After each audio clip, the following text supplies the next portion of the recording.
आज ये साबित करती है, इस बात पे मोहर लगाते हैं कि आज किसान ने जिसने छेड़खानी करी उसको। कृषि कानूनों की वापसी के फैसले पर चंडीगढ़ से हमारे संवाददाता रवि चंदेल ने जेजेपी के महासचिव दिग्विजय चौटाला से खास बातचीत की। क्या कुछ कहा दिग्विजय ने, आपको सुनाते हैं।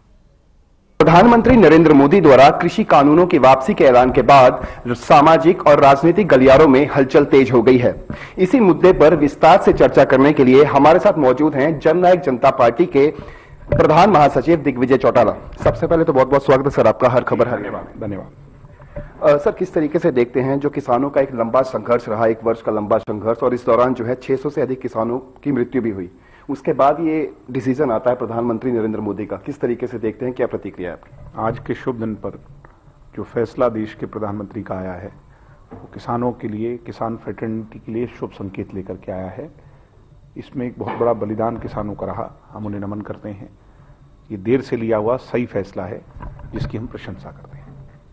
सर, इसके साथ साथ जो है एमएसपी के कानून को लेकर भी और बाकी बहुत सारे मुद्दे हैं जिन पर चर्चाएं जो हैं वो जोर पकड़ रही हैं। खासतौर पे किसानों का कहना है कि वो तभी अपने धरना स्थलों से उठेंगे जब एमएसपी पर बाकायदा जो है वो मुहर लगेगी कानून बनाने की।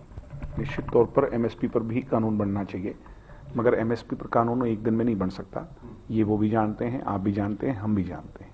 एमएसपी हरियाणा प्रदेश में 11 फसलों पर सबसे ज्यादा इस देश में दे रही है, और अगर मैं इन 11 को एक फॉर्मूला मान लूं और सभी प्रदेशों में अगर इस पर हिसाब से एमएसपी दी जाए, जो कि हरियाणा तो हम एक हिस्टोरिक काम कर रहे हैं, अगर ये काम हर जगह हो जाए या इससे आधा भी काम हर जगह हो जाए तो देश का जो पूरा बजट है उससे भी दुगना बजट हो जाएगा इसका, जो कि असंभव है, हाइपोथेटिकल है देश चलाने के लिए।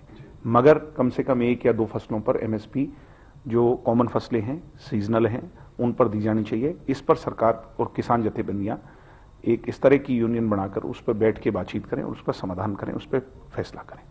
सर, आपकी व्यक्तिगत बात की जाए तो आप किसान आंदोलन को लेकर बाकायदा जो है पार्टी से हटकर भी बहुत सारे आपके बयान जो थे वो किसानों के फेवर में आए थे। अब जब ये मुहर लग चुकी है तो ऐसे में किस तरीके से देखते हैं कि जननायक जनता पार्टी जो पिछले किसानों का बहुत हितैषी थी, हितैषी मानकर जो है किसानों से वोट लिए, बाकायदा जो है वो अब मुहर लग चुकी है? नहीं, मेरी पार्टी के प्रत्येक व्यक्ति ने अपना धर्म निभाया, हमने अपने काम से न्याय किया।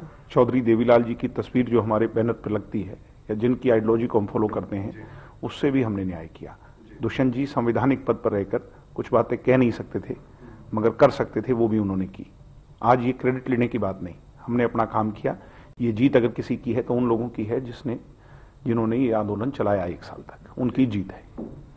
सर, अक्सर ये देखा जा रहा है कि जब से ये बयान सामने आया तभी से लेकर अब तक जो है जितने भी वरिष्ठ नेताओं की बात करें, भारतीय जनता पार्टी के, जननायक जनता पार्टी के, सभी कह रहे हैं कि बहुत बड़ा दिल दिखाया है प्रधानमंत्री नरेंद्र मोदी ने।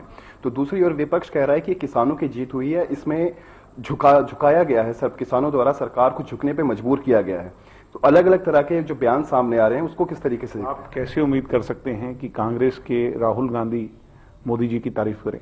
ये तो बड़ी हास्यास्पद सी बात हो जाएगी। वो अपना पॉलिटिकल परिभाषित करेंगे इसे, आप मीडिया के लोग अलग बात कहेंगे, सेफोलॉजिस्ट हैं वो अलग कहेंगे। हर आदमी अपने तरीके से इसको परिभाषित करेगा, मगर मैं इसको, मेरी पार्टी इसको सीधे तौर पर ये कह रही है कि ये किसानों की जीत है, ये उनके संघर्ष की जीत है।